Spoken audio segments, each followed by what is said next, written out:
ওদের বউদের, ওদের ছেলেদের সবাইকে ধরুক, যেহেতু আমাদের চোখের সামনে ওরা সবাই মারিছে, অথচ ওদেরকে প্রশাসন ধরিচ্ছে না।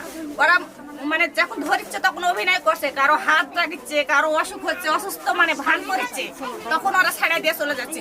এখন যা দেখেন দিব্যি সংসার চালাচ্ছে, গরু বাছুর দেখি চান্দা বাড়ি করছে, খাচ্ছে, কিন্তু আমাদের ভিতর খাওয়া ঢুকছে না। আমাদের জিনিস হারিয়ে গেছে, আমাদের ভাই হারিয়ে গেছে, আমরা সুখে পাগল হয়ে আছি, অথচ ওরা দিব্যি সংসার চালাচ্ছে। ওদের বইয়েরাও বলিচ্ছে যে যাই সাক্ষী দিবে 10 বছর পর 20 বছর পর বাইরে আসবে, তাদেরকেই আগে খুন করবে।